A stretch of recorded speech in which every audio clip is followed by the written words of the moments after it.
안녕하십니까, 로켓맨입니다. 오늘은 북한의 시민의식 수준에 대해서 여러분들과 말씀을 좀 나눠볼까 합니다. 우선 북한 주민들이 가만히 잘 사는지 아니면 못 사는지 여기에 대해서 한번 얘기를 좀 해볼까 해요. 제가 탈북을 해서부터 지금까지 주변의 친구들의 부탁을 받고 또 그들의 친인척들에게 돈도 몇 번 보내본 적이 있고 또 탈북도 시켜본 적이 있고, 이런 사람으로서 현재 북한의 사람들과 저희가 탈북하기 전에 그때 북한 사람들의 대한민국을 생각하는 의식이 어느 정도 차이가 나며 또 어느 정도 깊이 있게 할까 포괄적으로 좀 섞어서 얘기를 드리겠습니다. 우선 저희가 태어날 때는 지금도 마찬가지겠지만 북한 정부가 아이들에게 대한민국은 늘 거지가 많은 나라, 배고픔에 늘 시달리고 이런 나라로 묘사를 했고, 정말 겨울에는 난방비도 없어서 얼어 죽는 사람들, 신발도 제대로 못 신고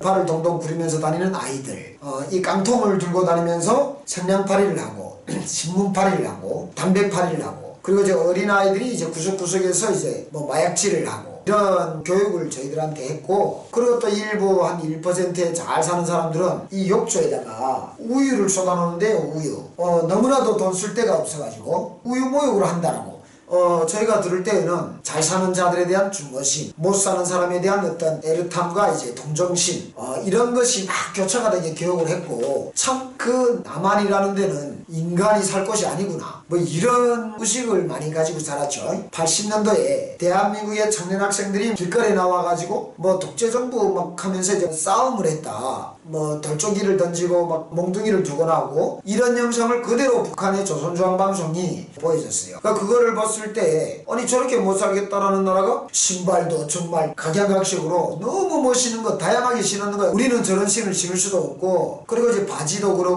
청바지, 찡바지, 희귀한 바지들이 있고, 위에는 이런 격자옷, 격자 셔츠, 와이셔츠 같은 거 똑같은 단일 복장이 아닌 그냥 다 다른, 제각각 다른, 그리고 또 머리도 막 기르는 친구, 안 기른 청년, 그래서 저 나라는 못 살겠다라고 길거리에 나온 젊은이들이 저 정도의 옷을 입었다라면 북한 사람으로서는 아주 잘 사는 사람들의 복장인데, 저 정도면 못 사는 나라가 아닌데, 그거를 보는 우리의 눈에는 대한민국이 우리보다 더 잘 사네, 이런 식의 반대의식이 또 자라나게 됐고, 그 과정을 통해 가지고 고등학교를 졸업한 다음에 사회에 나와서 대한민국의 유선전화, 집에서 쓰는 유선전화, 이런 것도 그때 당시에 북한으로 들어왔었어요. 그래서 제가 아는 집도 삼성이라고 쓴 걸 났어. 나는 그게 대한민국 건 줄 몰랐었어요. 삼성이라는 게 있는 줄 저는 몰랐었어요. 어쨌든 이렇게 영어로 삼성이라고 이렇게 썼었고, 또 고난한 그때 많은 국가들이나 많은 국제 그런 기구들에서 북한에다가 쌀을 보내줬는데, USA라고 쓴 미국의 옥수수 마대가 들어왔었어요. 근데 미제 침략자라고 우리가 교육을 받고, 미국도 대한민국하고 똑같이 교육을 받았어요. 이 못 사는 나라에서 글쎄 위대한 수령님의 나라로 쌀을 신행해 지원을 해준다는 건 납득이 안 가는 거예요. 여러분들 반대로 한번 생각을 해보세요. 못 사는 나라면, 북한은 늘 위대한 수령님의 품에서 세계 가장 우뜸인 나라라고 교육을 받아왔는데, 세계에서 가장 우뜸인 나라가 못 사는 거지가 갓가다라는 나라에서 주는 식량을 받는다. 이게 되게 여러분들 생각도 문맥이 맞지가 않는 거죠. 근데 미국의 옥수수가 들어왔는데, 북한의 옥수수 알은 요만해. 크지는 않아요. 근데 미국의 옥수수 알이 이만해. 요만한 것과 이만한 거 2배의 차이요. 그 다음에 대한민국이라고 썼던 그 쌀포대들이 왔어요. 그 쌀포대가 각 지역의 항을 통해서, 열차를 통해서, 자동차를 통해서 쌀이 날아가는데, 물론 우리는 먹어보지를 못했습니다. 먹어본 사람들이 한두 명 있는지는 모르겠지만 거의 먼저 군부에 먼저 들어갔고, 그래서 그 식량 수송은 모두 군대가 했고요. 여기서 중요한 거는 대한민국이라고 썼던 그 하얀 쌀포대, 40kg짜리 쌀포대를 다 탕에서 쏟아요. 그 쌀포대를 뒤집어, 대한민국이라는 게 안에 들어가게 뒤집어 가지고 쌀을 다시 담아. 저는 그거를 목격을 했으니까 참 너무 하얀 거야, 쌀이.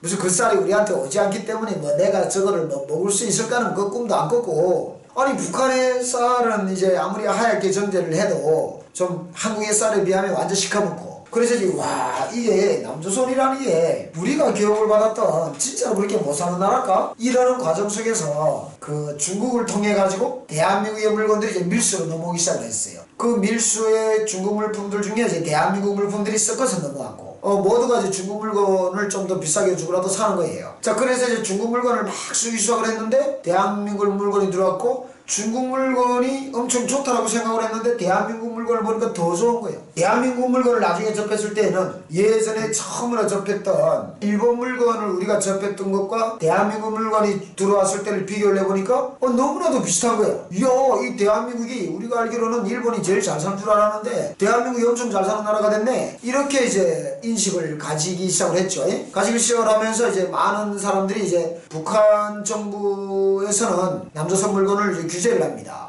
팔아도 안 되고 사도 안 돼. 근데 이게 이제 밀수로 이제 들어오면서 장마당에는 암시장이 만들어지기 시작을 하죠. 자동으로. 그래서 이제 이런 데 가면 이제 남조선 물건을 찾겠다는 사람들은 시장통에 가면 이렇게 그 장마당 이런 한쪽 구석에 저기는 이제 담배 파는 사람, 여기는 약 파는 사람, 뭐 여기는 이제 돈을 바꿔주는 사람, 여기는 이제 남조선 물건을 파는 사람, 이렇게 골목골목에 이렇게 서 있는 사람들이 있어. 그러니까 그 사람들이 물건을 가지고 나와 있지를 않아. 그 시장통 뒷골목에 자기들이 짐을 맡기는 그런 집들이 다 있어요. 돈을 주고. 그럼 빈몸으로 다 나와 있어. 약을 파는 것도 불법이기 때문에 이제 빈몸으로 다 나와 있어. 이렇게 빈몸으로. 담배도 이제 가방 하나 메고 빈몸으로 이렇게 서 있어. 구석에. 그럼 가가 저희 가가 담배 있어요? 뭘 있어요? 사고. 이 남조선 물건 있어요? 하면 뭘 찾아요? 안 묻는다고. 그러면 뭐 화장품, 무슨 뭐 또는 뭐 다른 전자제품, 뭐 이런 거를 이제 묻죠. 그렇게 해서 이제 지금은 북한 주민들 자체가 남조선이 못 산다라고 생각하는 사람은 없을 거야, 아마. 만약에 그런 사람이 있다면 아직 김일성이가 죽지 않았다라고 생각을 하고 숲속에서 살고 있는 그런 사람이나 이제 그렇게 생각을 하려는가. 북한의 모든 주민들이 아마 대부분 모두 거의 99%는 대한민국이 이제 북한보다 훨 잘 산다라는 것쯤은 이제는 다 알고 있다라고 생각을 해요.